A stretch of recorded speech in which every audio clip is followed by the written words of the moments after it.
दोस्तों, एक बहुत ही रेयर चीज है जो कि दुनिया के किसी भी कोने में पाई नहीं जाती।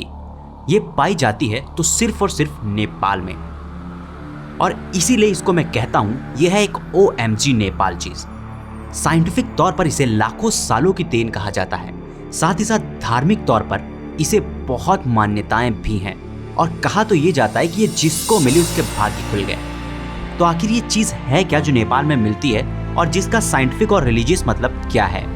और ये चीज इतनी रेयर और अनोखी है कि ये इसीलिए जगह बनाती है हमारी OMG नेपाल की सीरीज में, क्योंकि ये मिलती है तो सिर्फ और सिर्फ नेपाल में, दुनिया के किसी भी कोने में नहीं।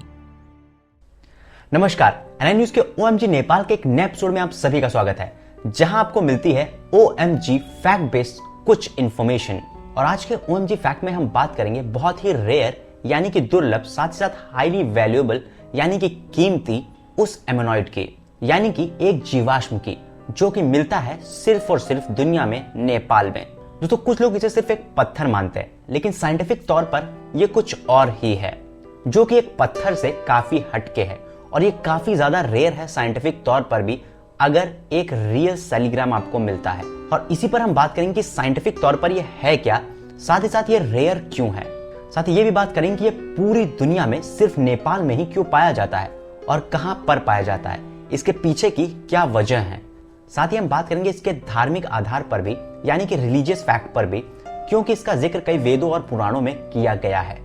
साथ ही इसका नेपाल में पाए जाने के पीछे एक बड़ी कथा भी है, जो कि धार्मिक तौर पर मानी जाती है, उसका भी हम जिक्र करेंगे। तो सीधे तौर पर इसमें आपको मिलेगी A to Z सारी इंफॉर्मेशन इसके बारे में, जो कि धार्मिक से लेकर साइंटिफिक फैक्ट्स पर होगी, जो शायद आपको पूरे इंटरनेट पर इतनी डिटेल इंफॉर्मेशन कहीं देखने को ना मिले, साथ ही साथ सरल भाषा में। लेकिन ये तो गारंटी है कि कुछ दिन बाद आपको 100% बहुत सारी क्लिप्स दिखेंगी हमारी ही इंफॉर्मेशन से यूट्यूब पे क्लिप की हुई। तो ओरिजिनल कंटेंट के लिए चैनल को सब्सक्राइब कर लीजिए, साथ ही ऐसी ही OMG फैक्ट बेस्ड खबरों के लिए बेल का आइकन दबाना ना भूलें। बेल का आइकन दबा लीजिए ताकि लेटेस्ट अपडेट आप सभी तक पहुंचती रहें।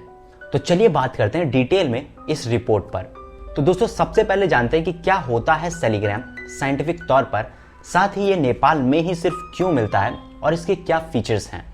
दोस्तों, सेलीग्राम एक एमोनॉइड है, यानी कि जीवाश्म पत्थर, जिसे हम एक फॉसिल कह सकते हैं। साइंटिस्ट का कहना है कि ये जीवाश्म पत्थर ज्यूरासिक ईरा का है, यानी कि डायनासोर्स के टाइम का है ये, जिससे आप अंदाजा लगा सकते हैं कि ये कितने सालों पुराना है, और ये नेपाल में ही पाया जाता है। और एमोनॉइड समुद्र में रहने वाले एक जीवों के ग्रुप की प्रजाति है, जो कि अब विलुप्त हो चुकी है, और ये कुछ ऐसे दिखा करते थे। दोस्तों, जीवाश्म यानी फॉसिल्स मतलब कोई ऐसा जीव जंतु जो लाखों साल पुराना था, और उसके जब निशान छूट जाते हैं तो उसी को फॉसिल्स कहा जाता है। दोस्तों, फॉसिल्स दो तरह के होते हैं। एक किसी जीव की बॉडी जो कि लाखों साल पुरानी हो और वो पूरी ही बॉडी मिल जाती है, उसको बोलते हैं बॉडी फॉसिल्स। दूसरा उस ऑर्गेनिज्म यानी कि जीव के निशान पत्थरों की तरह एक अजीब सा पैटर्न बना देते हैं, जो कि उस ऑर्गेनिज्म का पैटर्न है, उसे कहते हैं ट्रेस फॉसिल्स, यानी कि एक निशान देने वाला फॉसिल। और सिर्फ नेपाल में मिलने वाला सेलीग्राम एक ट्रेस फॉसिल्स है, यानी जीवाश्म है। अब सबसे बड़ी बात कि ये दुनिया भर में सिर्फ नेपाल में ही क्यों मिलता है और कहीं क्यों नहीं। दोस्तों, जियोलॉजिस्ट यानी कि भूवैज्ञानिकों के अनुसार सेलीग्राम प्राचीन समुद्री जीवों के फॉसिल्स यानी कि जीवाश्म हैं, जो कि पैलेजोइक एरा के हैं, यानी कि तब जब एज ऑफ फिशेस हुआ करती थी, यानी कि मछलियों के युग में, क्योंकि उस समय मछलियां काफी ज्यादा हुआ करती थी, क्योंकि धरती का बहुत ज्यादा पोर्शन पानी से भरा हुआ था। तो अब ये भी चौंका देता है कि नेपाल से तो दूर दूर तक समंदर का कोई नाता ही नहीं है, तो ये क्या बकवास है। लेकिन इसके पीछे भी साइंस छुपी है। नेपाल में ये इसलिए मिलता है क्योंकि जियोलॉजिस्ट यानी कि भूवैज्ञानिकों का कहना है कि लाखों साल पहले मस्टैंग टेरिटरी, जो कि रीजन हुआ करता था नेपाल के आसपास का, वो थेटिस ओशन के अंदर आता था, यानी कि उस जगह पर होता था समंदर। आप थेटिस ओशन को इस फिगर में देख सकते हैं कि ये कहां पर है, और ये वही रीजन है जहां पर अब नेपाल है। और इस रीजन में काफी ज्यादा हाई प्रेशर रहा, यानी कि उच्च दबाव रहा, जो कि समुद्री पानी का था, जिसके चलते यहाँ पर काफी ज्यादा प्रेशर के चलते ही यहाँ पर पहाड़ बने, और ये उच्च दबाव ही कारण था कि यहाँ पर आज इतने फॉसिल्स मिल जाते हैं। यही कारण है कि ये सेलीग्राम सिर्फ और सिर्फ नेपाल में पाया जाता है, और इतने साल पुराना होने के कारण ही ये काफी ज्यादा रेयर है पूरी दुनिया में, और इसीलिए हम इसको कहते हैं OMG नेपाल सैलिग्राम। तो कमेंट बॉक्स में जरूर लिखे OMG नेपाल सैलिग्राम। दोस्तों आपको बता दें कि सैलिग्राम नेपाल की काली गंडकी नदी में ज्यादातर उस इलाके में पाया जाता है जो कि है valley of Mustang district Nepal में। नेपाल की वो जगह जैसे सैलिग्राम का क्षेत्र और मुक्तेश्वर इसके लिए बहुत ज्यादा फेमस भी हैं, और यहाँ कई तरह के साइज कलर के आधार पर बहुत सारे सैलिग्राम पाए जाते हैं, और कई सैलिग्राम तो इतने रेयर हैं जो कि करोड़ों में एक बार ही मिलते हैं। और सबसे कॉमन कलर का सैलिग्राम होता है ब्लैक कलर का। इस सैलिग्राम के अंदर एक गोल्डन पैटर्न भी होता है और एक स्ट्रक्चर पाया जाता है जो कि काफी अनोखा दिखता है। जो रेयर सैलिग्राम होते हैं वो येलो, ब्लैक और ब्लू कलर के होते हैं। साथ ही व्हाइट कलर का सैलिग्राम भी काफी ज्यादा रेयर है। दोस्तों इसका पूरा स्ट्रक्चर मिलना बहुत ही रेयर होता है क्योंकि ये आमतौर पर नदियों में टूट जाते हैं। आमतौर पर हिंदू धर्म में सैलिग्राम को काफी ज्यादा मान्यता प्राप्त है। कहा तो ये भी जाता है कि इसके पूजन से नाम साथ ही साथ धन में काफी ज्यादा वृद्धि होती है। इसको पूजा क्यों जाता है ये अपने आप में एक बड़ा सवाल है। साथ ही साथ इससे जुड़ी कई रिलीजियस मान्यताएं भी आपको कहीं न कहीं चौंका देगी। तो आप जानते हैं कि रिलीजियस तौर पर इसका जिक्र किन वेदों और पुराणों में किया गया है, साथ ही इसके पीछे की क्या कथा है और इसके पीछे की क्या मान्यताएं हैं जो कि धार्मिक आधार पर है।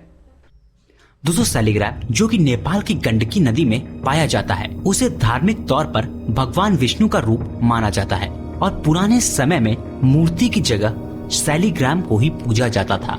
और धार्मिक मान्यताएं ये हैं कि इसे पूजने से 6 बड़े फायदे होते हैं, जैसे अच्छा जीवन, अच्छी हेल्थ, सांसारिक सुख, वेल्थ यानी कि धन का लाभ, साथ ही साथ बुराई से दूरी। कई लोग सैलिग्राम को अपार शक्ति का भंडार भी मानते हैं, जो कि ब्रह्मांड की सबसे बड़ी शक्तियों का सम्मेलन इस सैलिग्राम में मानते हैं। लोग सैलिग्राम को पूजते क्यों हैं, ये एक बड़ा सवाल है। सिर्फ ये रेयर है इसलिए इसको पूजा नहीं जाता है, और इसके पीछे 2 बड़े कारण हैं। एक, इसको लेकर भगवान विष्णु से जुड़ी कथा है। साथ ही साथ हिंदू धर्म की तमाम किताबों में जैसे कि 4 वेद, 18 पुराण और 108 उपन्यासों में इसका जिक्र किया गया है। कुछ की बात करें तो स्कंद पुराण में लिखा है कि जो रियल सैलिग्राम के अमृत का सेवन करता है वो पापों से मुक्त हो जाता है। साथ ही जो सैलिग्राम भीगा पानी पीता है उसे मोक्ष की प्राप्ति होती है, और जो इसका ठीक से पूजन करता है उस पर भगवान विष्णु की कृपा रहेगी। साथ ही साथ पद्म पुराण कहता है कि पवित्र नदियां जैसे गंगा, गोदावरी पाप धोने और मोक्ष की प्राप्ति के लिए इसीलिए जानी जाती हैं क्योंकि ये जिस पानी को ले जाती हैं वो सैलिग्राम से जुड़ा है। साथ ही पद्म पुराण में लिखा है कि सैलिग्राम को पूजने से मुक्ति की प्राप्ति, ठीक से पूजन से इच्छा पूरी होती है, साथ ही साथ अच्छा स्वास्थ्य और शांति मिलती है। साथ ही साथ ब्रह्म पुराण में लिखा है कि एक रियल सैलिग्राम का अगर एक छोटा सा टुकड़ा भी आप पूजते हैं तो वो उतना ही पवित्र है जितना पूरा सैलिग्राम। तो ये था कुछ पुराणों का जिक्र जो कि मैंने आपके सामने रख दिया, इसीलिए इसकी मान्यताएं धार्मिक तौर पर बहुत ज्यादा हैं। सैलिग्राम से जुड़ी कई और चीजें और मान्यताएं भी फेमस है, जैसे कि सैलिग्राम को घर पर नहीं रखना चाहिए, और अगर आप इसे घर पर रखते हैं तो इसका ठीक से पूजन करना चाहिए, जो कि इसकी विधि है, क्योंकि अगर आपने इसका सही पूजन नहीं किया तो आप इससे बर्बाद भी हो सकते हैं। ये इतना पवित्र है। हालांकि ये सभी धार्मिक मान्यताएं हैं, कई लोग इनका विश्वास करते हैं और कई लोग नहीं। दोस्तों नेपाल में इसकी एक्चुअल ओरिजिन साइट है दामोदर कुंड, जो कि दामोदर हिमल के गोद में है, जो मुक्तिनाथ मंदिर से कुछ दिन की दूरी पर है। और इसको लेकर एक बड़ी अनोखी कथा है जो कि भगवान विष्णु से जुड़ी है, और ये भी एक कारण है जिसके चलते ही इसको बहुत ज्यादा पूजा जाता है, और इसका जुड़ाव नेपाल से इसी कथा से जुड़ा हुआ है। और इस अनोखी कथा को भी मैं जरूर बताना चाहूंगा। इसके अनुसार एक वज्रध्वज नाम का राजा हुआ करता था जिसे गरीबी का शाप मिला था। अपनी संपत्ति और पैसे को वापस पाने के लिए उसने लक्ष्मी माता का पूजन करना शुरू किया। तपस्या पर खुश होकर उन्हें लक्ष्मी बेटियों के रूप में मिलने का वरदान मिला। फिर माता लक्ष्मी ने वृषध्वज की बेटी तुलसी के रूप में अवतार लिया। तुलसी भगवान विष्णु को पति के रूप में पाने के लिए तपस्या करती रही, लेकिन भगवान ब्रह्मा ने तुलसी को बताया कि विष्णु इस जन्म में पति के रूप में नहीं मिल सकते, बल्कि उसे सूक्चूड़ नाम के एक दानव से शादी करनी होगी। और सूक्चूड़ की बात करें तो सूक्चूड़ पिछले जन्म में सुदामा थे, जो कि कृष्ण के मित्र थे, जिसे राधा से दानव के रूप में पैदा होने का श्राप दिया गया था। और नतीजा ये कि सूक्चूड़ काफी गुणी था और साथ ही विष्णु को समर्पित भी था। ब्रह्मा की आज्ञा से ही तुलसी और सूक्चूड़ ने विवाह कर लिया। सूक्चूड़ के विवाह के बाद उसके नेतृत्व में दानव ने अपने प्राकृतिक शत्रुओं देवताओं के खिलाफ लड़ाई छेड़ी, जिसमें सूक्चूड़ के गुणों के कारण उनकी विजय ही हो रही थी और विजेता दानवों ने देवताओं को स्वर्ग से बाहर ही निकाल दिया और तभी देवता भगवान विष्णु के पास आए। लेकिन भगवान ब्रह्मा के वरदान के कारण ही सूक्चूड़ अजय था, जब तक वह अपना कवच नहीं उतार देता और साथ ही साथ उसकी पत्नी की शुद्धता का उल्लंघन नहीं होता। और इसके लिए भगवान विष्णु ने एक ब्राह्मण का रूप लिया और सूक्चूड़ से भिक्षा के तौर पर उसका कवच मांग लिया, जो कि उसने दे दिया। और फिर जब सूक्चूड़ भगवान शिव के साथ युद्ध में व्यस्त था, तभी भगवान विष्णु ने सूक्चूड़ का कवच पहन के तुलसी के साथ रहने लग गए, जिससे तुलसी की पवित्रता भंग हो गई और भगवान शिव ने सूक्चूड़ का वध कर दिया, जो कि पहले से निर्धारित था कि भगवान शिव ही सूक्चूड़ का वध करेंगे। सूक्चूड़ की मृत्यु के टाइम पर तुलसी को लगा था कि जो आदमी उनके साथ है वो सूक्चूड़ नहीं था, और जब उसे पता चला कि यह भगवान विष्णु है तो उसने उन्हें पत्थर बनने का श्राप दिया, क्योंकि वो अपने भक्त सूक्चूड़ की मौत को पूरा करने के लिए पत्थर के तौर पर हो गए थे। इसीलिए तुलसी ने भगवान विष्णु को श्राप दिया पत्थर का, और इस तरह लक्ष्मी ने तुलसी का रूप त्याग दिया और नया रूप धारण किया, जो कि तुलसी नाम से जाना जाता है और जिसे आज भी पूजा जाता है तुलसी पौधे के रूप में। और साथ ही भगवान विष्णु ने नेपाल में बह रही गंडकी नदी में एक बड़ी चट्टान पर्वत का रूप धर लिया, जिसे शालिग्राम के नाम से जाना जाता है, जो कि तुलसी द्वारा पत्थर बनने के शाप दिए जाने के बाद भगवान विष्णु पत्थर की तरह बन गए और उसी पत्थर के टुकड़े आज शालिग्राम के छोटे टुकड़े पाए जाते हैं। धार्मिक तौर पर यह मान्यता है कि शालिग्राम में वज्रकिता नाम का, जिसके दांत वज्र के समान होते हैं और यही पत्थरों को काटता है, और गंडकी नदी में यही पत्थर शालिग्राम के तौर पर लोगों को मिलते हैं। इस रिपोर्ट पर हमने बहुत मेहनत की है, तो प्लीज इसे लाइक जरूर कीजिए और अपने फ्रेंड्स और फैमिली तक शेयर जरूर कीजिए, क्योंकि ये इन्फॉर्मेशन आपको इंटरनेट पे कहीं भी नहीं मिलेगी। तो आज के इस OMG नेपाल की वीडियो में बस इतना ही। आपको वीडियो कैसा लगा, इन्फॉर्मेटिव लगा कि नहीं, कमेंट बॉक्स में कमेंट करके जरूर बताएं। साथ ही अगर आपको वीडियो अच्छा लगा तो इसे लाइक कीजिए, नहीं अच्छा लगा तो डिसलाइक कीजिए।